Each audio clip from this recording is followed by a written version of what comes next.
안녕하십니까, 박형준입니다.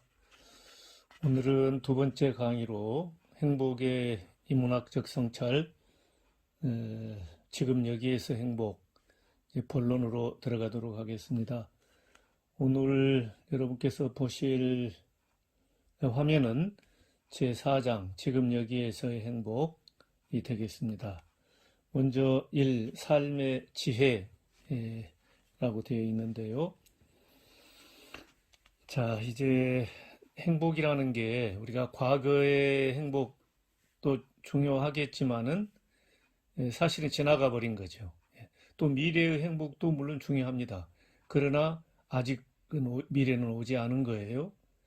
그래서 실제로 우리가 행복을 체감할 수 있는 것은 지금 여기, 지금 이 시간, 또 바로 여기 하는 now, here and now라고 하는 이게 가장 중요하다고 할 수 있죠. 그래서 첫 번째로는 삶의 지혜라고 하는 제목을 달아봤는데요. 가장 우리가 중요한 것은 이 인생을 지혜롭게 바라봐야 된다는 거죠. 이제 불교에서 가장 그 경계하는 것이 탐진치 삼독인데 그 가운데 치라고 하는 게 어리석음입니다. 뭔가 우리가 어리석은 생각, 어리석은 발상, 이것을 지혜로운 생각으로, 지혜로운 발상으로 바꿔야만 우리가 행복할 수 있다. 이런 말씀인데, 그래서 그게 이제 발상의 전환이라고 제가 써왔고요. 그다음에 새로운 관점에서 우리가 삶을 바라보기, 이게 이제 굉장히 중요합니다. 자, 거기 밑에 얼마나 오래 사느냐가 아니라 어떻게 사느냐가 문제다 하는 말씀을 드렸는데, 네, 그렇습니다. 우리 대부분의 사람들은 오래 살기를 바라죠. 그러나 가만히 생각해 보면 하루하루가 이건 뭐 정말 불행이고 지옥이고 하루하루가 전쟁이고 이렇게 힘들게 산다면 굳이 그 100년 살아본들을 그게 얼마나 자기에게 소득이겠는가. 그것도 깊이 생각해 볼 문제입니다. 일반인들은 9988-234라 그래서 99살까지 팔팔하게 살다가 한 2, 3일 시름시름 앓다가 이제 죽는 게 행복이다. 이렇게들 말하지만 불교적으로 볼 때는 그것은 맞는 말이라고 볼 수가 없습니다. 제가 옛날에 어느 텔레비전을 보는데 그 방송국 기자가 한 노인께 질문을 던졌습니다. 지금 만약에 어르신께서 그 젊은 나이로 돌아가고 싶다면은 몇 살 때로 이제 돌아가고 싶습니까? 이렇게 물었어요. 근데 그 노인의 대답이 참 감동적이었습니다. 그분 말씀이 어, 나는 지금까지 이렇게 살아온 것에 만족하지 젊은 나이로 돌아가고 싶지 않아. 이런 대답이셨어요. 저는 그때 참 큰 감동을 받았고 제가 뭐 그 철학이다 불교학이다 그걸 공부하고 또 가르친다는 게 굉장히 부끄러웠습니다. 저 어르신처럼 정말 내가 내 인생을 당당하게 이렇게 살았다고 말할 수 있는가? 얼마만큼 저분이 저렇게 당당하게 살았으면 저런 말씀을 하실 수 있는 것인가 하는 거였습니다. 그러니까 젊었을 때는 젊었을 대로 최선을 다하고 그러면서 지금은 지금대로 내가 또 최선을 다하고 있기 때문에 지금 현재의 노인이지만은 지금 현재의 삶에 내가 만족을 하지 굳이 내가 젊은 나이로 돌아가고 싶지 않다. 이런 말씀이라고 저는 해석을 했거든요. 그래서 제가 실로 그 어르신의 말씀을 듣고 부끄러웠던 적이 있습니다. 이 말씀도 결국은 얼마나 오래 사느냐 이거보다는 그때그때 얼마만큼 최선을 다해서 충실하게 살아가느냐 이게 더 중요하다고 볼 수가 있겠죠. 그래서 사실은 우리가 산다는 게 행복, 만족을 한다는 게 굉장히 중요하다. 예. 행복은 그 욕망분의 소유다. 뭐 이런 얘기 많이 하지요. 예. 자기가 가진 것을 욕망으로 나눈 그게 행복이다. 그러는데 결국 그것도 욕망을 얼마만큼 자기가 줄여가느냐. 욕망은 한이 없다 그러죠. 그래서 어느 선에서 적절한 선에서 자기가 만족할 줄 아는 거. 이게 이제 행복이다.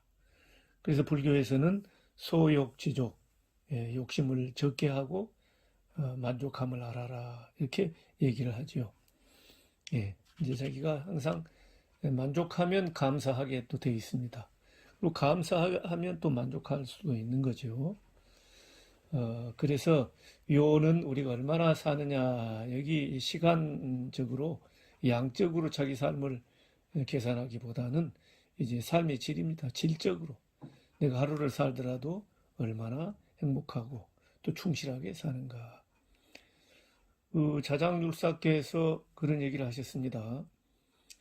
계율을 지키며 하루를 반듯하고 바르게 사는 것이 100년을 엉망으로 파괴를 해가지고 개를 파하고 엉망으로 사는 것보다 하루를 바르게 사는 것이 더 낫다. 이런 말씀을 하셨어요. 뭐 유행가 가사에도 뭐 하루를 살아도 행복할 수 있다면 나는 그 길을 택하고 싶소 하는 뭐 그런 유행가도 있습니다만은 우리가 항상 이제 그 발상의 전환이 필요하다. 얼마나 오래 사느냐 이거보다도 내가 오늘 하루라도 또 지금 이 한순간이라도 어떻게 사느냐 그 질적인 문제가 더 중요하다 하는 걸 우리들이 항상 깨닫고 또 잊어먹어서는 안 될 겁니다. 이게 저는 진정한 삶의 지혜다 이렇게 생각을 합니다. 자, 이번에 그 다음 화면 보시겠습니다. 제4장 지금 여기에서의 행복, 이 생명의 외경 이렇게 했는데요.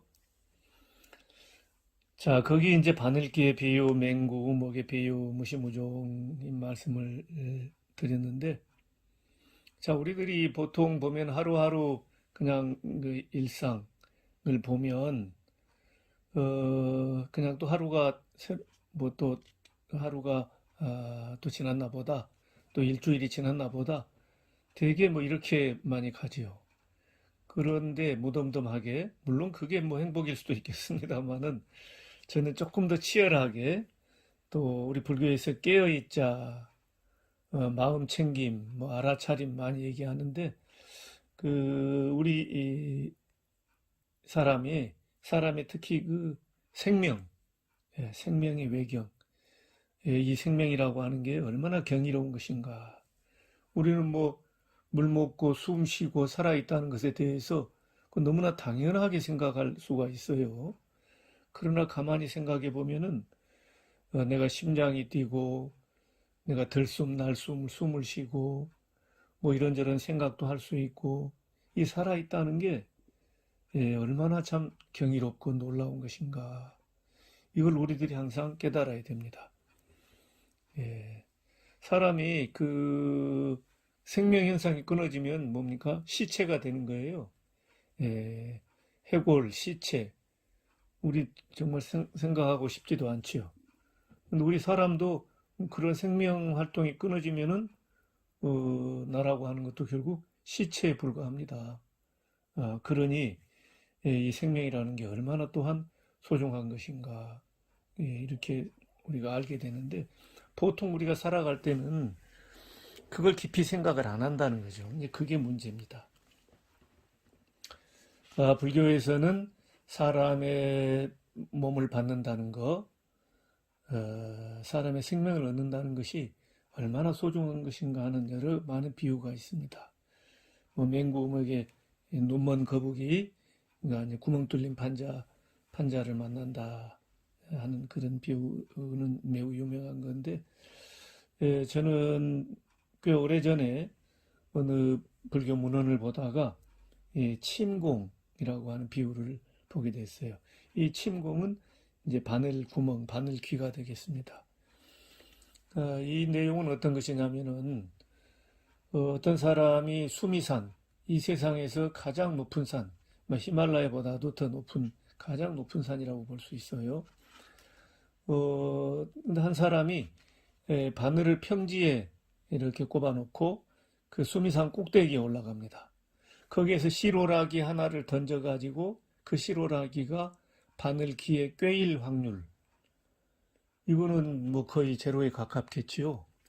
근데 우리 사람 목숨을 얻는다는 게 그 실오라기, 그 수미산 정상에서 던진 실오라기가 그 바늘 평지에 있는 그 바늘 귀에 꽂힐 확률처럼 이렇게 매우 낮다는 겁니다. 그만큼 우리 사람의 목숨이 소중하다 하는 그런 비유가 되겠죠. 그 문헌에 보면 더 놀라운 것은 그 수미산 꼭대기에서 시루라기를 던지는데 그때 마치 선풍, 회오리 바람이 불었다는 거예요. 회오리 바람이 분이 날려가지고 그게 평지에 그 바늘기에 생각하는 대로 제대로 그게 도달을 하겠습니까? 그게 더더욱 이제 확률적으로 어렵게 되는 거지요. 그런 비유를 제가 보고 참 대단한 이 비유를 생각하신 분이 대단하다 하는 생각을 했습니다. 그분은 그 자신의 생명을, 사람의 목숨을 얼마나 소중하고 생각했기에 이런 비유를 생각해냈을까. 가만히 깊이 생각해 보면 뭐 모든 생명이 다 소중하지만 특히 사람의 생명을 얻는다는 것은 그만큼 어렵고 경이롭다는 그런 말씀이죠.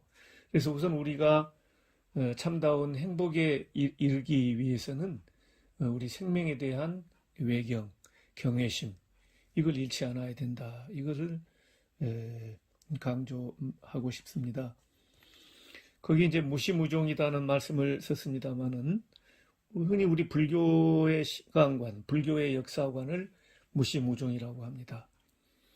물론 이제 아인슈타인 뭐 4차원 또는 5차원, 6차원의 세계에 가면 우리가 생각하는 상식적인 이제 세계, 상식적인 우주와는 좀 달라지긴 합니다만은 우리가 그냥 평범하게 상식적으로 생각해 보자면 시간적으로 그 생각해 볼 때 태초의 시간, 그 시간 이전에는 또 뭐가 있었겠느냐? 그 생각해 보면 그 이전에도 시간이 있다 이렇게 생각할 수밖에 없는 거예요. 또 마지막에 종말이 있다.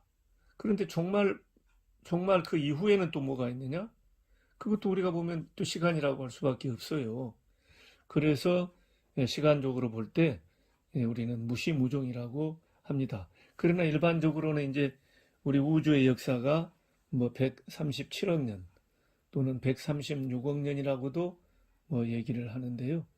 엄청난 시간입니다. 우리가 고작 해야 100년, 많이 살아야 100년 남짓 살지만은 거기에 이 우주의 역사를 된다면 어떻게 되겠습니까? 참 놀라운 시간이죠. 뭐 그 137억 년까지 안 가더라도 우선 우리가 이 우주라는 거는 얼마나 광활하느냐. 우리가 달까지 이렇게 지구에서 달까지 이 거리는 되게 빛의 속도로 약 1.3초가 된다고 합니다. 그 다음 화면입니다. 생명의 외경, 광활한 우주. 그 다음에 지구에서 태양까지는 약 이제 8분 20초 정도 걸린다고 그래요. 그러니까 우리가 태양의 빛을 이렇게 보는 것은 사실은 이제 8분 20초 전에 그 출발한 이제 그 태양의 빛이라고 볼 수가 있겠죠. 또 지구에서 북극성까지는 약 400광년이랍니다. 1광년은 빛의 속도로 1년 동안 달린 그 거리를 말하죠. 그러니까 빛의 속도로 400년 달렸다 그러면 그것도 뭐 대단한 겁니다. 그러니까 우리가 북극성을 바라보는 것도 사실은 400년 전에 북극성 출발한 그 빛을 바라본다 이렇게 봐야 돼요. 예, 지금 우리가 바라보는 북극성 빛이 바로 지금 현재의 북극성이 그 빛이 아닙니다. 400년 전의 빛이다. 이렇게 봐야 되겠죠. 또 우리 태양이 속해 있는 우리 은하에서 가장 가까운 이웃하고 있는 그 은하를 대개 안드로메다 은하라고 하는데, 예, 그 안드로메다 은하까지는 약 210만 광년이라 그래요. 예, 어마어마한 거죠. 210만 년을 빛의 속도로 달렸다. 예, 이 우주가 얼마나 광활합니까? 놀라울 일입니다, 사실. 근데 이 우주에는 약 이렇게 그 은하가 약 1천억 개의 은하가 있다고 합니다. 예, 그리고 그 하나의 은하에는 약 천억 개 또는 2천억 개의 별들이 있다고, 태양과 같은 별들이죠. 나는 그런 별들이 있으니까 그런 별에 이제 그 다른 행성 이런 것도 얼마나 많겠습니까?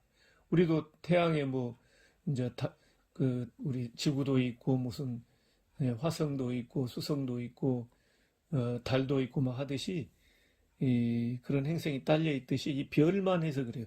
그 별에 또 딸려 있는 그런 행성까지 는 헤아리지 않은 거예요. 그래서 약 우주에는 1천억 개의 은하가 있고 또 그 하나의 각각의 은하에는 천억 개 내지 2천억 개의 또 별들이 있다. 그렇게 볼 수 있습니다. 자, 이렇게 생각해 보면 우리가 그냥 하루는 하루다 이런 생각이 아니라 이 광활하다는 것은 수학적으로 말하면 무한대다 할 수 있어요. 제가 거기 1 나누기 무한대 그건 제로로 썼습니다만 또 밑에 100 나누기 무한대도 제로예요, 사실은. 예. 그러니까 그 무한대라고 하는 시간, 이것을 생각해 본다면 우리가 지금 생각하는 1년이다, 10년이다, 또는 100년이다, 나아가서 1억 년이다, 이렇게 하는 것도 사실은 별 1년, 2년, 뭐 10년, 100년, 억년, 이건 별 의미가 없어요. 예, 결국 그것은 무한대라는 시간으로 보면은 제로에 가까운 겁니다. 예, 우리가 좀 더 그런 우리 인생을 더 무한대로 놓고 한번 바라보면 우리 인생을 우리가 새로운 관점에서 또 바라볼 수 있는 것이고, 또 내가 지금 오늘 하루 살아있다는 이 자체가 정말 소중하고 정말 놀랍고 경이로운 그런 시간으로 내가 접할 수가 있다. 이래서 한번 그 수학의 무한대분의 1이나 또 무한대분의 100, 무한대분의 1억이라고 하는 것도 사실은 0에 가깝다. 우리 반야심경에서 색적시공 합니다만은 거의 뭐 이렇게 보면은 그렇게도 볼 수 있어요. 본질적으로 가보면은 우리 지금 1년, 2년 이런 것도 큰 차이가 뭐 별반 차이가 없다고 생각을 합니다. 그러니까 우리가 뭐 100년을 굳이 살자고 할 거 없어요. 1년, 아니 오늘 하루를 어떻게 잘 사느냐. 이게 이제 가장 중요하다. 이걸 우리가 아주 뼛속 깊이 새겨야 될 것이라고 생각을 합니다. 자, 그 다음에 생명의 외견 두 번째, 거기 이제 정자와 그 난자의 결합, 또 인드라망의 비유 말씀을 드렸는데 또 같은 뭐 얘기입니다. 앞에서 말씀드린. 자, 이렇게 생각해 보면 이제 정말 우리가 세상이 경이롭다 이렇게 볼 수 있는데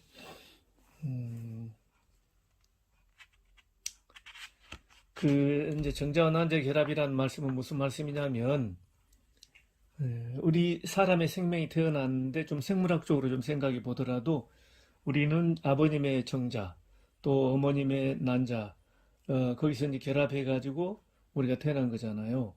그러니까 이제 한 남성이 이 평생 동안 이제 발생시키는 그 정자의 수가 엄청난 숫자입니다. 그리고 이제 한 여성이 발생시키는 난자도 많을 겁니다. 정자 많지는 않지만, 근데 그 많은 그 가운데에서 하나의 정자와 하나의 난자가 이렇게 결합한다는 것도 굉장히 놀라운 일이다. 이제 그런 말씀입니다. 어느 책에 읽었더니 그 우리 지구하고 달하고 충돌할 그 확률, 하나의 정자와 하나의 난자가 결합할 확률이라는 게 이 지구와 달이 충돌할 확률보다 더 적다, 더 낮다, 이런 걸 읽어본 적이 있어요.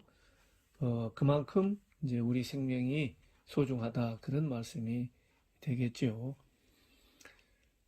거기 뭐 인드라망의 비유인데,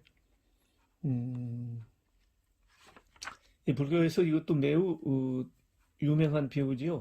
제석천에는 이제 인드라망이라고 하는 그런 그물이 있는데, 그 그물 코에 이제 보석이 박혀 있어요. 하나의 보석에 이제 다른 여러 가지 많은 보석의 그 빛이 다 비친 거예요. 거기 그림자들이 이제 보석이 투명하기 때문에 말고 다시 저쪽에 이제 되비치는 겁니다. 예. 그 되비치는 여러 가지 그림자들이 또 다시 다른 보석들에게 또 되비치고, 이게 이제 중중무진이라고 이제 합니다. 예. 그리고 이제 말씀은 제가 드리는 것은 우리 인간의 한 생명이라고 하는 것도 이렇게 이제 불교의 화엄 사상으로 보면은 엄청나게 이 세상의 모든 그런 그 원인들이 이렇게 결합이 돼 가지고 오늘날 내가 할 수 있다, 이런 거예요. 예. 우리가 이제 사람의 몸을 받으면은 그 정자와 난자만 가지고 되는 건 아니에요. 그 정자와 난자가 일어나기 위해서도 사실은 이 세상에 태양도 있어야 되고, 빛이 있어야 되고, 또 물, 불, 바람, 움직이는 거, 지수화풍이라고 그러죠. 이런 모든 것들이, 이 세상의 모든 것들이 다 이렇게 결합이 됐을 때, 또 우리 어머니 아버지만 뭐 계신다고 해서 되는 것도 아니잖아요. 아버지는 그 할아버지 할머니가 계셔야 되고, 또 어머니로 보더라도 외할머니 외할아버지, 또 그 외할머니 외할아버지의 또 그 부모님, 또 우리 할머니 할아버지의 또 그 부모님들, 이렇게 종종 가면은 그 연결고리가 무궁무진할 겁니다.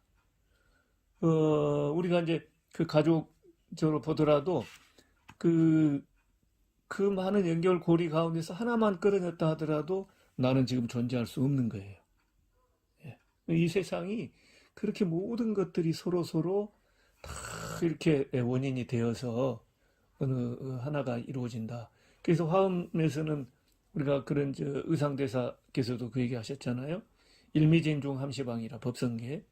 하나의 작은 티끌 속에 시방세계, 이 엄청난 큰 우주를 다 포함하고 있다. 하나의 그 먼지 티끌 속에도 그 먼지 티끌 하나만으로 존재 안 한다는 거예요. 거기에는 온 우주가 같이 관여하고 있다. 연결되어 있다. 아마 이렇게 가면 우리 사람의 목숨을, 생명을 우리가 함부로 보기 쉽지 않습니다. 자, 우리가 깊이 생각해 봐야 될 거예요. 이만큼 놀라운 게 우리 생명입니다. 그 다음에 이제 우주쇼 아닌 것이 없다 그랬는데, 우리가 그 혜성들이 막 이렇게 별똥별 떨어지고 우주쇼라고 하지 않습니까? 요거에 대해서는 제가 그 지하철 풍경 소리에 쓴 글이 있는데, 제가 마지막 부분에 그 말씀을 다시 한번 드리도록 하겠습니다. 이만큼 경이롭다 하는 얘기예요. 요는 어떻게 생각해 보면은 이 세상 모든 것들은 우주쇼 아닌 것이 없다.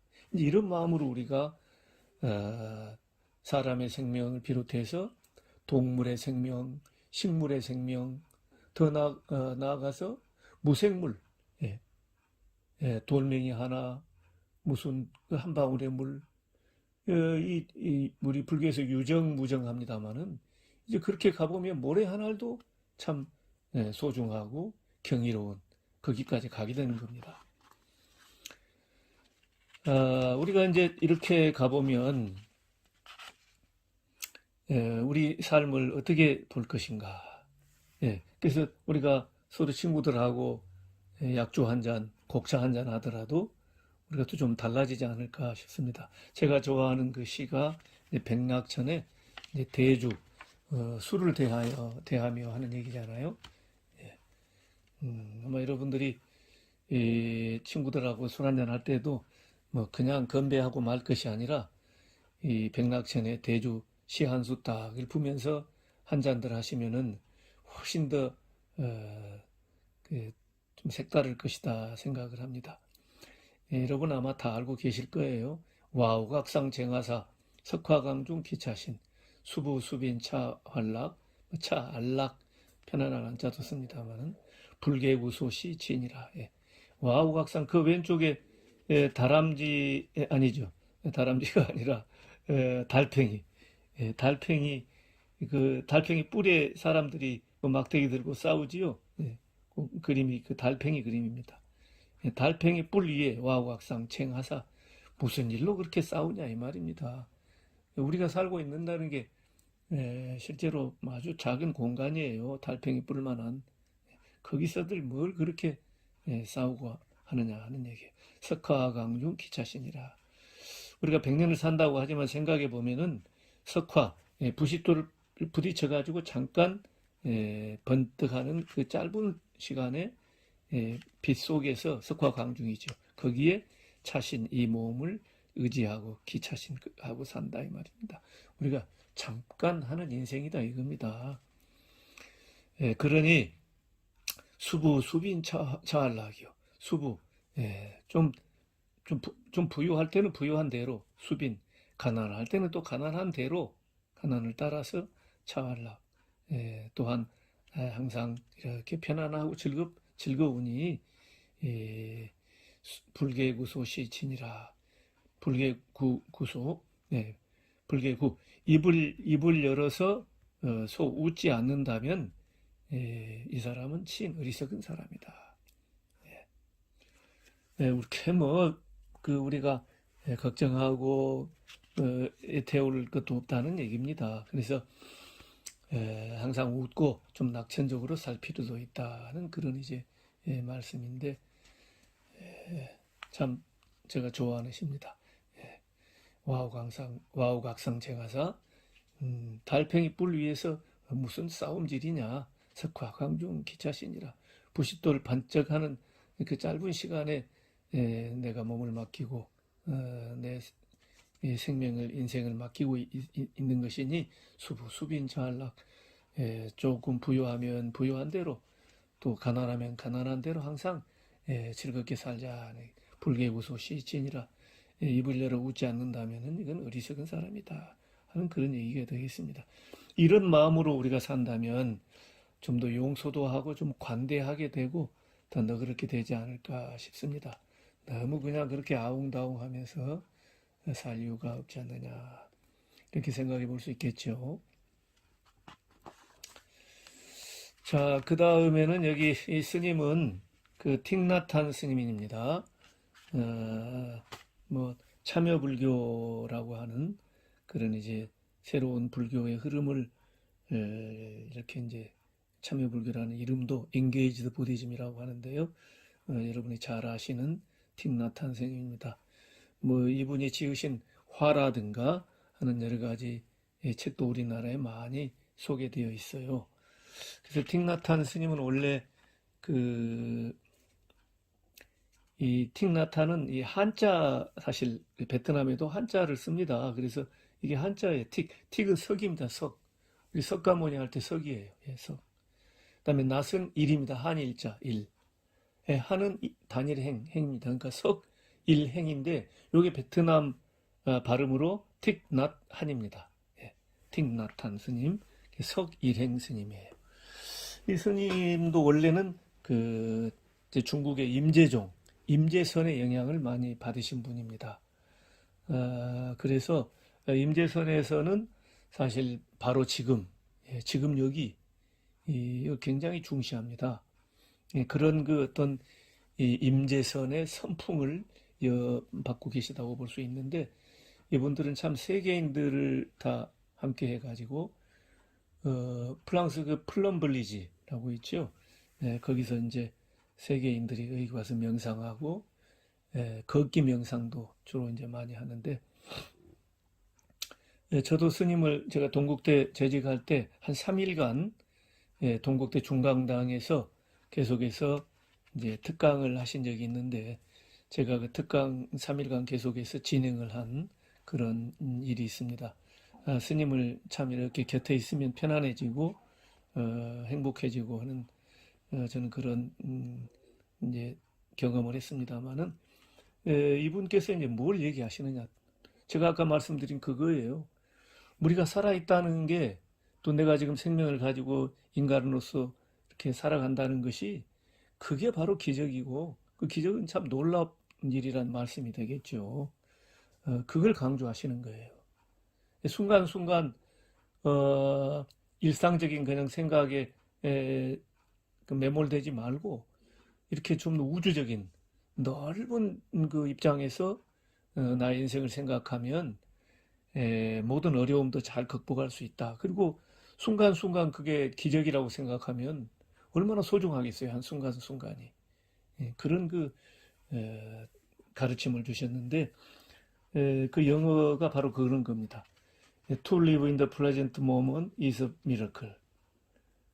To live in the present moment is a miracle이죠.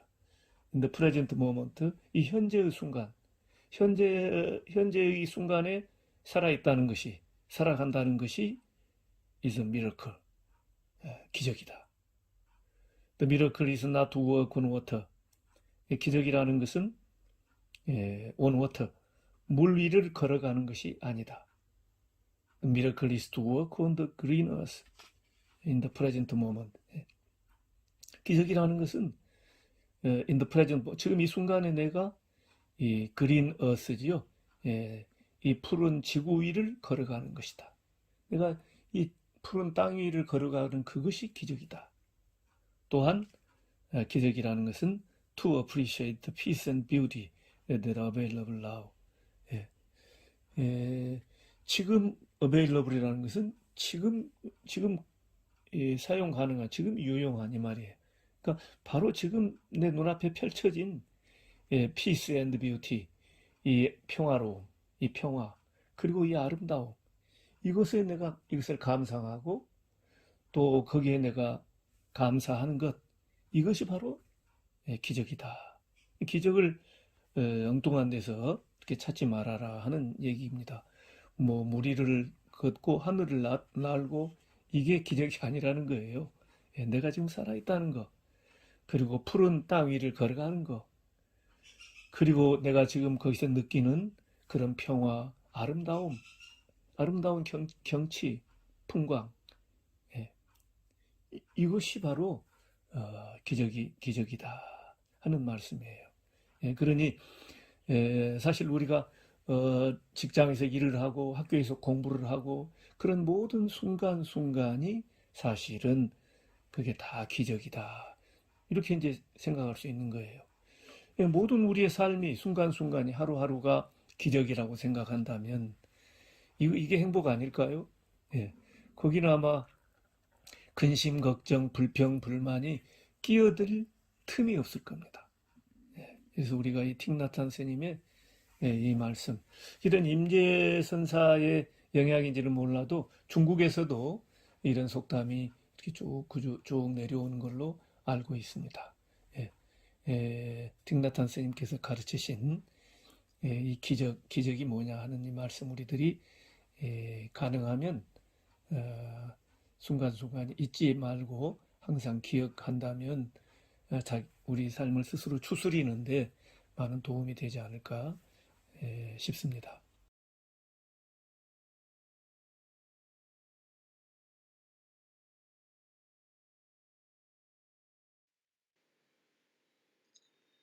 네,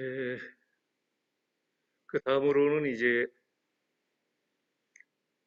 삶의 완전 연속. 지금 여기에서 행복의 가장 중요한 개념 중에 하나가 바로 삶의 완전 연소라고 할 수 있습니다. 완전 연소는 여러분 다 아시죠? 네, 우리가 옛날에 우리 캠핑도 하고 하다 보면은 캠프파이어를 하는데 그 나무에 이물질도 있고 잘 마르지 않고 하면은 불을 붙여도 연기도 나고 거름도 나고 불완전 연소가 됩니다. 하지만은 그 나무가 잘 마르고 또 모든 이물질도 다 제거되고 또 적당한 바람이 불고 하면 그 완전 연소가 되어서 아주 나무탄의 향기도 그윽하고 그런 완전 연소되는 그런 걸 다 경험해 보셨을 겁니다. 우리 삶이라고 하는 것도 이렇게 완전 연소가 돼야 된다는 이제 그런 말씀이 되겠습니다. 불교에서는 그 이 궁극 삶의 궁극적 목적이 열반에 있습니다. 니르바나. 열반이라고 하는 것은 기본적인 개념은 모든 괴로움이 소멸된 것. 우리가 모든 그 고통 속에 있을 때 우리 삶이 불완전 요소라고 할 수가 있죠. 모든 고통이 사라지면 우리 삶은 완전 연소가 되는 거죠. 그래서 이건 뭐 제가 깊이 설명을 드리지 않더라도 이 삶의 완전 연소는 달리 말하면은 우리가 온전히 존재한다, 온전히 살아가는 그런 개념으로 보시면 되겠습니다. 그래서 여기서 이 완전 연소라는 것은 기본적으로 열반의 개념과 상통하고 있습니다. 모든 고통에서 벗어나는 것, 또는 탐진치 삼독에서 벗어나는 것. 이게 이제 삶의 완전 연소라고 할 수가 있습니다. 거기 제가 뭐 1년 시한부 환자 교통사고 이렇게 됐는데요. 이거는 지금 우리들이 순간순간을 그 최선을 다해서 살아가야 된다. 그런 말씀을 드리고자 한 건데, 어떤 분이 자기 친구가 병원에서 이제 그 1년 시한부 환자입니다. 암 환자인데, 거기 문병을 이제 갔다고 해요. 그래서 참 친구가 이제 앞으로 1년밖에 못 사니까 얼마나 속상하고 마음이 아프겠습니까? 그래서 같이 이렇게 참 울기도 하고 너무 마음이 아파가지고 이렇게 문병을 했는데 그 문병한 사람이 이제 밖으로 나와가지고 택시를 타고 이제 귀가하는 중에 교통사고가 나가지고 그 1년 시한부 환자인 친구보다도 먼저 죽음을 겪게 되는 그런 이제 일이 있었다고 합니다. 이런 것처럼 죽음이라는 것은 언제 어떻게 우리를 찾아올지 모르는 일입니다. 그래서 우리가 최선을 순간순간 최선을 또 다 해야 되는지도 모르겠습니다. 여기 이제 기구한 운명의 여인이다. 어느 택시기사의 병고 이렇게 했는데요. 우리 경전에도 보면 그 아주 기구한 운명의 여인 얘기가 나와요.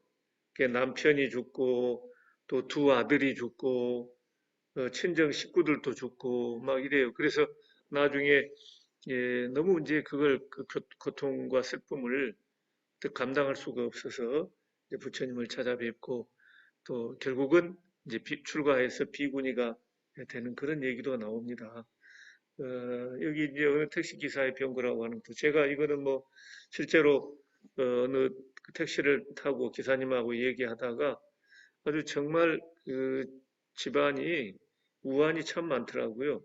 큰 형님은 위암으로 돌아가시고 또 둘째 형님은 간암으로 돌아가시고 셋째 형님은 담낭암인가 그랬을 거예요. 또 누님은 급성 간암으로 돌아가시고 그 기사님 형수님하고 또 부인 되는 분도 이제 몸이 안 좋아서 수술을 하고 그 집안이 아주 참 너무 어려운 것 같더라고요. 아이고 저도 뭐 어떻게 너무 그 안 돼서 참 마음이 아팠던 기억이 나는데 우리가 겉으로 보면은 다 뭐 행복해 보이기도 하고 하더라도 또 막상 내막을 보면 굉장히 그런 다 어려운 그런 분들이 많이 있는 것 같아요. 근데 우리들이 어쨌든 이 세상을 살아가는데 한치 앞을 볼 수가 없는 것이고 어떤 운명이 우리를 또 기다리고 있는지도 모르는 거예요. 그래서 우리가 어쨌든 순간순간을 최선을 다하고 온전히 존재하는 길밖에 없다. 이런 게 다름을 달리 말하면 우리가 삶의 완전 연소다. 이렇게 볼 수가 있겠습니다.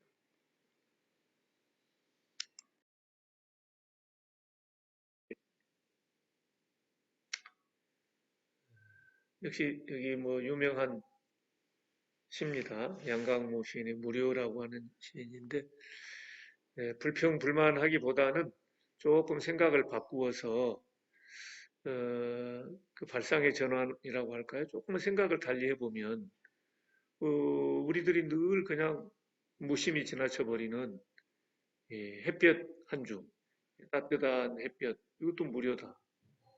햇볕이 얼마나 소중합니까? 예, 요즘 가을 햇살이 참 예, 그 밝고 따뜻하고 너무 그 청정해가지고 정말 가을 날씨 좋을 때는 뭐그 자체로 행복하지 않습니까? 근데 그 따뜻한 햇볕이 무료예요. 얼마나 우린 감사하게 됩니까? 또 가을날 보는 시원한 한 줄기 바람. 바람도 무료예요. 아침 일출 무료, 저녁 노을 무료, 붉은 장미 무료, 하얀 문 무료, 어머니 사랑 무료, 아이들 웃음 무료, 무얼 더 바래? 욕심 없는 삶 무료. 우리가 볼 때는 우리가 어떤 그 정말 감사해야 될 그 속에서 살아가는데 우리들이 욕심이 너무 많은지라 또 우리들이 어리석은지라 그걸 미처 깨닫지 못하고 스스로 고통 속에서 시간들을 세월을 허비하고 있다. 이렇게 볼 수가 있겠죠.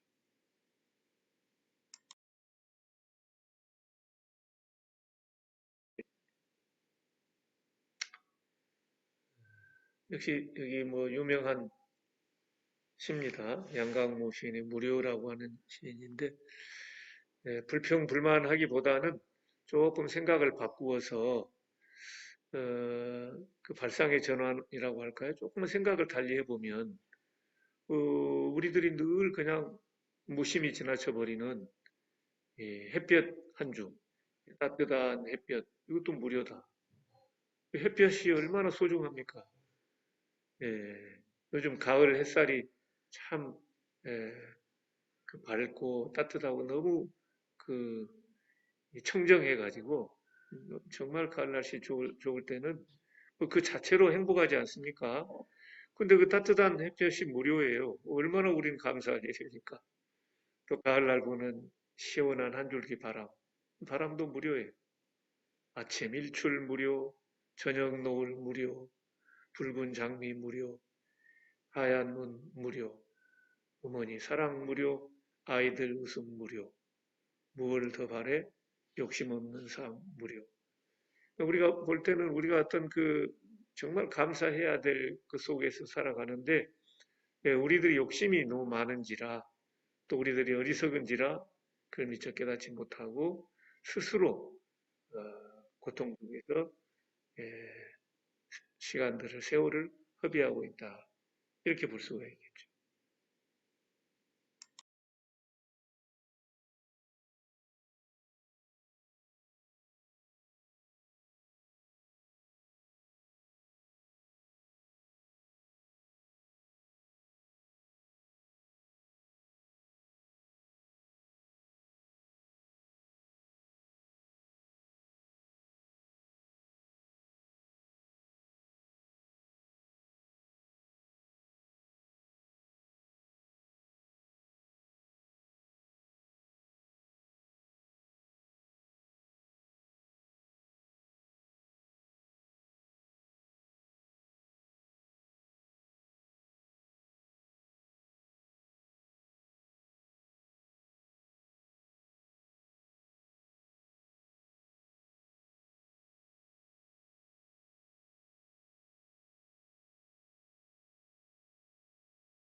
역시 여기 뭐 유명한 시입니다. 양강모 시인의 무료라고 하는 시인인데 불평불만하기보다는 조금 생각을 바꾸어서 그 발상의 전환이라고 할까요? 조금은 생각을 달리 해보면 우리들이 늘 그냥 무심히 지나쳐 버리는 햇볕 한 줌, 따뜻한 햇볕, 이것도 무료다. 그 햇볕이 얼마나 소중합니까?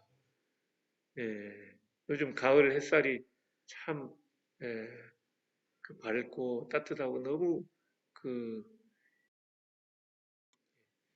이런 마음으로 우리들이 예, 우리 삶에 대한다면 하루하루가 다 행복할 것 같아요. 또 바쁘면 바쁜 대로 또 뭔가 여유가 있으면 여유 있는 대로 그것을 자기가 자기 것으로 만들어가는 그런 게 필요하겠죠. 이 구상 시인의 꽃자리라고 하는 시도 결국은 또 그런 메시지를 말씀을 하고 계셔요. 꽃자리 반갑고 고맙고 기쁘다 앉은 자리가 꽃자리니라. 네가 시방 가시방식 방석처럼 어, 네가 시방 가시방석처럼 여기는 너의 앉은 그 자리가 바로 꽃자리니라. 반갑고 고맙고 기쁘다. 앉은 자리가 꽃자리니라. 앉은 자리가 꽃자리니라. 네가 시방 가시방석처럼 여기는 너의 앉은 자리가 바로 꽃자리니라. 나는 내가 지은 감옥 속에 있다. 너는 네가 만든 쇠사슬에 매여 있다. 그는 그가 엮은 동아줄에 묶여 있다.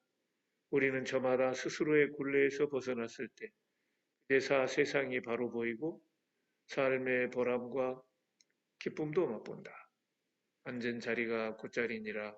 네가 시방 가시방석처럼 여기는 너의 앉은 그 자리가 바로 꽃자리니라. 이게 구상신도 가만히 보면 참 어려운 일이 많이 있으셨던 것 같아요. 이 시로 봤을 때는. 근데 그때 그 불만족스럽고 힘들고, 그 어려웠지만은 사실 지나고 생각해 보면은 꼭 그것이, 예, 가시방석이라고 표현을 썼습니다만은, 그것을 꼭 그렇게 고통으로만 또 볼 게 아니다. 이제 이런 걸 우리가 볼 수 있어요. 그러니까 우리가 지금 생각하는 그 꽃자리라고 하는 거, 이상적인 삶이라고 할까? 또는 그런 파라다이스, 이런 게 어디 따로 있는 게 아니라는 거예요. 결국은 이 구상시인의 이 꽃자리라는 시도 지금 순간순간, 바로 지금 이 순간, 바로 여기 이 자리, here and now, 이게 사실은 굉장히 중요하다. 거기에 최선을 다해야 된다. 이 말씀도 결국은 우리가 순간순간에 우리의 삶을 완전 연소시켜 가야 된다. 어떤 상황에서라도 그런 이제 어떤 메시지라고 볼 수가 있어요.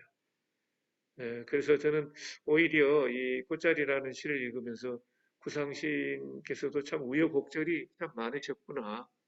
그런 걸 좀 느꼈어요. 결국은 그렇지만은 알고 보면은 시방리가 가시방석처럼 여기는 우리들이 지금 뭔가 이게 가시방석처럼 여기는 이 순간, 나의 삶, 나의 지금 이 삶이 사실 알고 보면 결국은 그게 꽃자리라고 봐야 된다. 그러니 반갑고 고맙고 기쁘다. 그 생각을 돌려라 하는 그런 말씀으로 볼 수가 있어요. 어쨌든 그 예사롭지 않은 그런 이제 시라고 볼 수가 있습니다.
역시 여기 뭐 유명한 시입니다. 양강모 시인의 무료라고 하는 시인인데 불평불만하기보다는 조금 생각을 바꾸어서 그 발상의 전환이라고 할까요? 조금만 생각을 달리 해보면 우리들이 늘 그냥 무심히 지나쳐버리는 햇볕 한 줌, 따뜻한 햇볕, 이것도 무료다.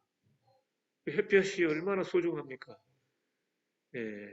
요즘 가을 햇살이 참 예, 그 밝고 따뜻하고 너무 그 청정해가지고 정말 가을 날씨 좋을 때는 뭐그 자체로 행복하지 않습니까? 근데 그 따뜻한 햇볕이 무료예요. 얼마나 우리는 감사하게 되니까. 또 가을날 부는 시원한 한 줄기 바람. 바람도 무료예요.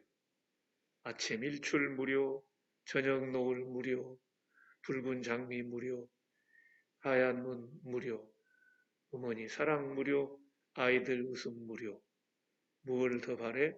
욕심 없는 삶 무료.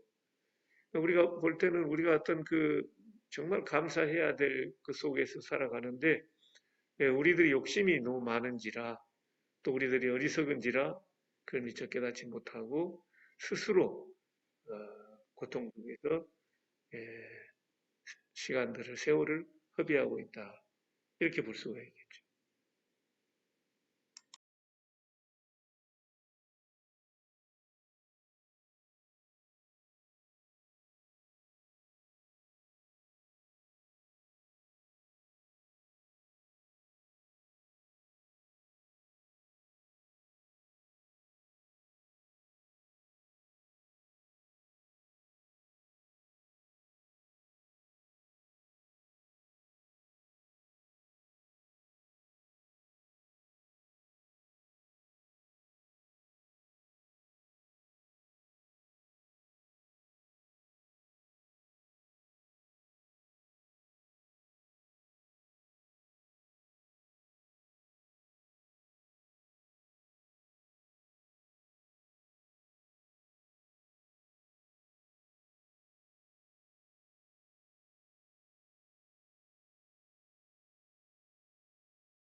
자, 우리 불교 경전에서도 유명한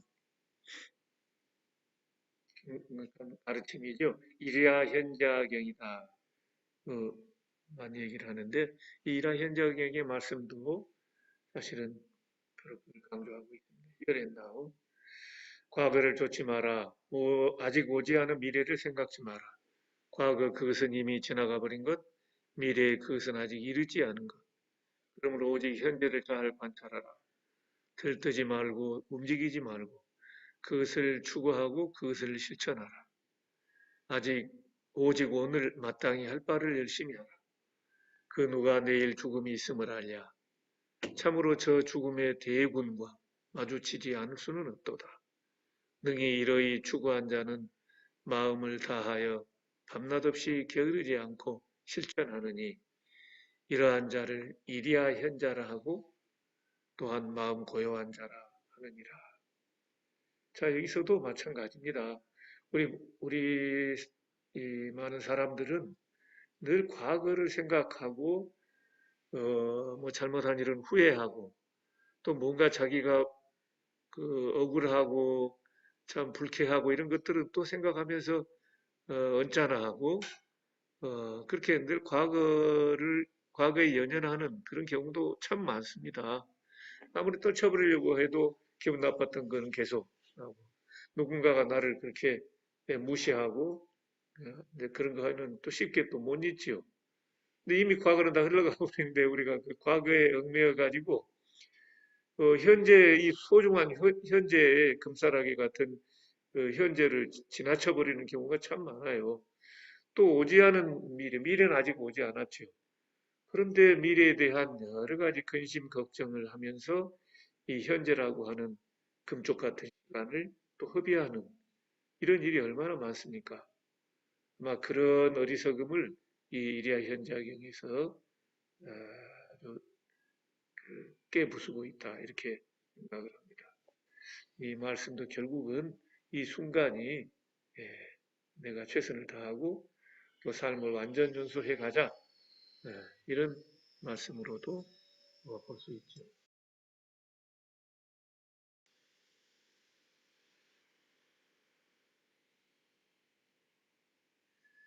여기는 여러분께서 아마 옛날 고등학교 시절에 한 번쯤 좋아했던 그런 시라고 생각을 하는데 이 칼 비세의 산 너머 저쪽이라는 시입니다. 산 너머 저쪽 하늘 멀리 행복이 있다고 말들 하기에 남을 따라 행복을 찾아갔다가 눈물만 머금고 돌아왔네. 산 너머 저쪽 하늘 멀리 행복이 있다고 말들 하기에 역시 마찬가지입니다. 바로 지금 내가 살고 있는 이곳, 내가 발을 딛고 있는 여기에서 행복을 찾아야 되는데 우리는 자꾸 산 넘어 저 어딘가 행복이 있다고 생각을 하고 또 친구를 따라가지고 행복을 찾아가기도 하는데 막상 가보면 그게 행복이 없어요. 결국은 여기 눈물만 머금고 돌아왔네. 그런 얘기잖아요. 어, 뭐, 그 봄을 찾으러 산을 여기저기 막 돌아다녔는데 이제 꽃은 못 찾고 집에 돌아와 보니까 저쪽 담장 저쪽에 매화나무 꽃이 피어 있더라. 뭐 이런 말씀도 있죠. 우리는 뭔가 행복을 어, 바로 지금 여기에서 찾기보다는 뭔가 다른데 저 어디 멀리 있다고 생각을 하는 그런 이제 잘못된 그런 어리석음이 많이 우리가 덮여 있어요. 이 말씀도 결국은 우리가 순간순간을 최선을 다해야 되고 또 행복은 멀리 있는 게 아니라 바로 지금 여기 있다. 이걸 얘기한다 볼 수 있습니다.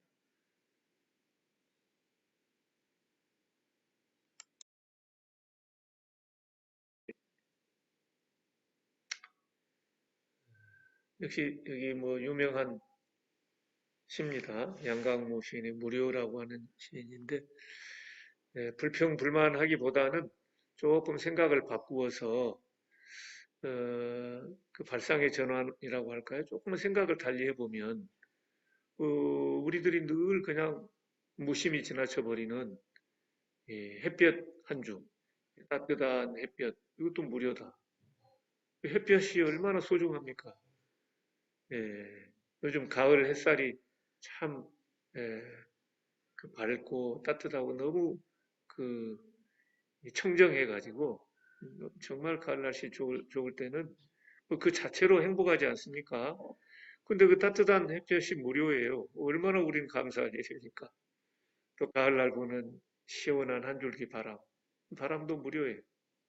아침 일출 무료, 저녁 노을 무료, 붉은 장미 무료, 하얀 눈 무료, 어머니 사랑 무료, 아이들 웃음 무료, 무얼 더 바래? 욕심 없는 삶 무료. 우리가 볼 때는 우리가 어떤 정말 감사해야 될 그 속에서 살아가는데 우리들이 욕심이 너무 많은지라 또 우리들이 어리석은지라 그걸 미처 깨닫지 못하고 스스로 고통 속에서 시간들을 세월을 허비하고 있다. 이렇게 볼 수가 있겠죠.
역시 여기 뭐 유명한 시입니다. 양강모 시인의 무료라고 하는 시인인데 불평불만하기보다는 조금 생각을 바꾸어서 그 발상의 전환이라고 할까요? 조금만 생각을 달리 해보면 우리들이 늘 그냥 무심히 지나쳐버리는 이 햇볕 한 줌, 따뜻한 햇볕, 이것도 무료다.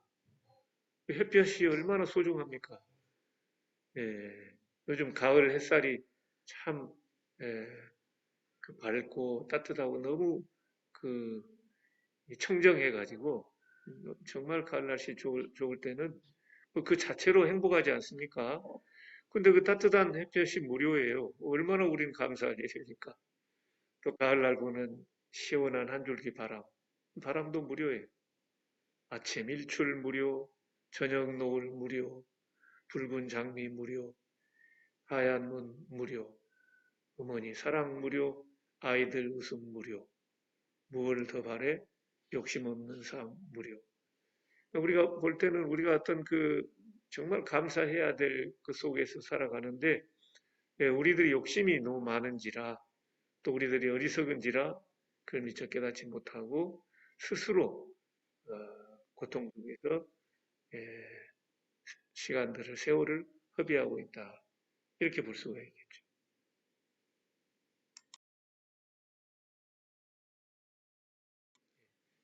이런 마음으로 우리들이 우리 삶에 대한다면 하루하루가 다 행복할 것 같아요. 또 바쁘면 바쁜 대로 또 뭔가 여유가 있으면 여유 있는 대로 그것을 자기가 자기 것으로 만들어가는 그런 게 필요하겠죠. 이 구상 시인의 꽃자리라고 하는 시도 결국은 또 그런 메시지를 말씀을 하고 계셔요. 꽃자리 반갑고 고맙고 기쁘다 앉은 자리가 꽃자리니라. 네가 시방 가시방식 방석처럼 네가 시방 가시방석처럼 여기는 너의 앉은 그 자리가 바로 꽃자리니라. 반갑고 고맙고 기쁘다. 앉은 자리가 꽃자리니라. 앉은 자리가 꽃자리니라. 네가 시방 가시방석처럼 여기는 너의 앉은 자리가 바로 꽃자리니라. 나는 내가 지은 감옥 속에 있다. 너는 네가 만든 쇠사슬에 매여 있다. 그는 그가 엮은 동아줄에 묶여 있다. 우리는 저마다 스스로의 굴레에서 벗어났을 때 대사 세상이 바로 보이고 삶의 보람과 기쁨도 맛본다. 앉은 자리가 꽃자리니라. 네가 시방 가시방석처럼 여기는 너의 앉은 그 자리가 바로 꽃자리니라. 이게 구상신도 가만히 보면 참 어려운 일이 많이 있으셨던 것 같아요. 시로 봤을 때는. 근데 그때 그 불만족스럽고 힘들고, 그 어려웠지만은 사실 지나고 생각해 보면은 꼭 그것이, 예, 가시방석이라고 표현을 썼습니다만은, 그것을 꼭 그렇게 고통으로만 또 볼 게 아니다. 이제 이런 걸 우리가 볼 수 있어요. 그러니까 우리가 지금 생각하는 그 꽃자리라고 하는 거, 이상적인 삶이라고 할까? 또는 그런 파라다이스, 이런 게 어디 따로 있는 게 아니라는 거예요. 결국은 이 구상시인의 이 꽃자리라는 시도 지금 순간순간, 바로 지금 이 순간, 바로 여기 이 자리, here and now, 이게 사실은 굉장히 중요하다. 거기에 최선을 다해야 된다. 이 말씀도 결국은 우리가 순간순간에 우리의 삶을 완전 연소시켜 가야 된다. 어떤 상황에서라도 그런 이제 어떤 메시지라고 볼 수가 있어요. 그래서 저는 오히려 이 꽃자리라는 시를 읽으면서 구상신께서도 참 우여곡절이 참 많으셨구나. 그런 걸 좀 느꼈어요. 결국은 그렇지만은 알고 보면은 시방 네가 가시방석처럼 여기는 우리들이 지금 뭔가 이게 가시방석처럼 여기는 이 순간, 나의 삶, 나의 지금 이 삶이 사실 알고 보면 결국은 그게 꽃자리라고 봐야 된다. 그러니 반갑고 고맙고 기쁘다. 그 생각을 돌려라 하는 그런 말씀으로 볼 수가 있어요. 어쨌든 그 예사롭지 않은 그런 이제 시라고 볼 수가 있습니다.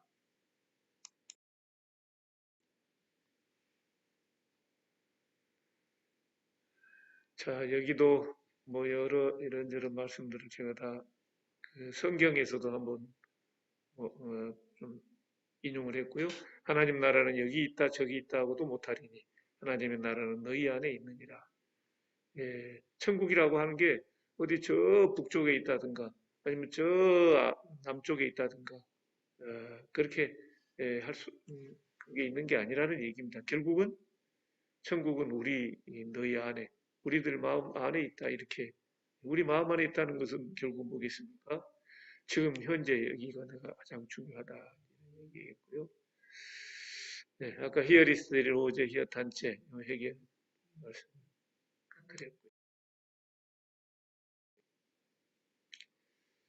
자, 그 동서복음을 통해서 그 지금 현재를 강조하고 지금 현재가 참으로 소중하다라고 하는 그런 그 가르침들은 정말 헤아릴 수 없이 많습니다.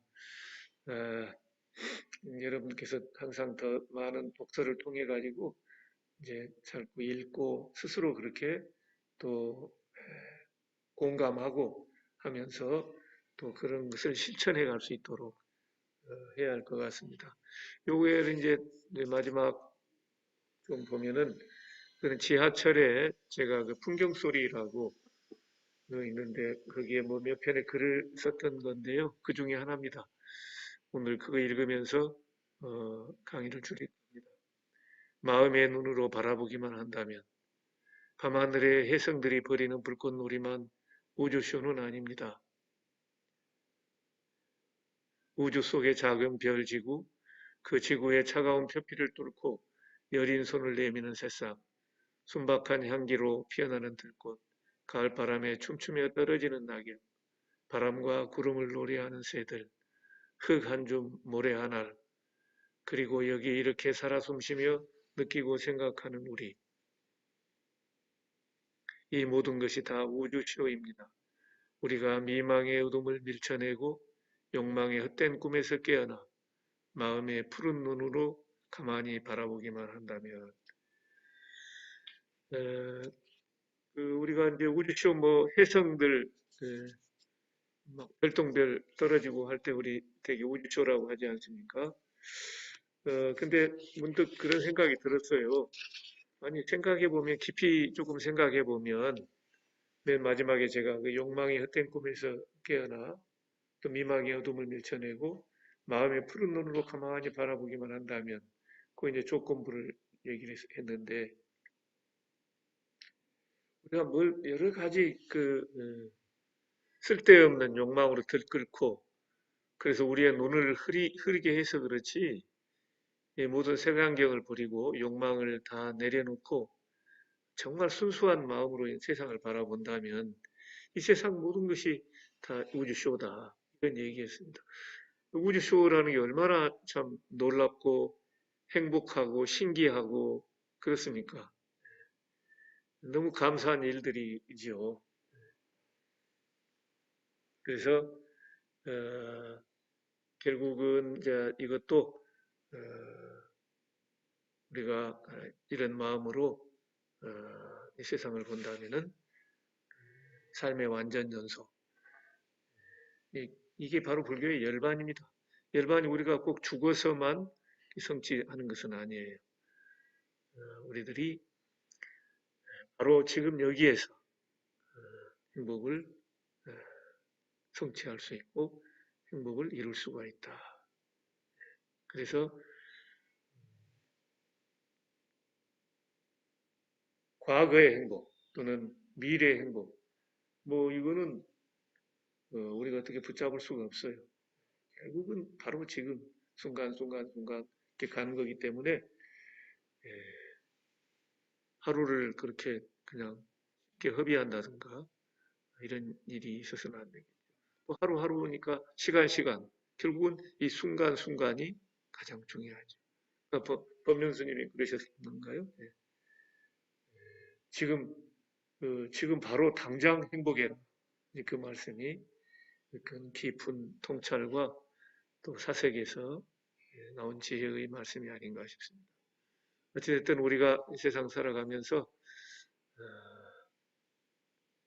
항상 그 잘못된 어리석음에 빠지지 말고 순간순간 깨어 있으면서 완전전소해 나가는 그런 삶을 살았으면 하는 그런 바람입니다.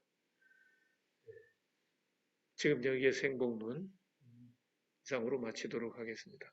수고하셨습니다.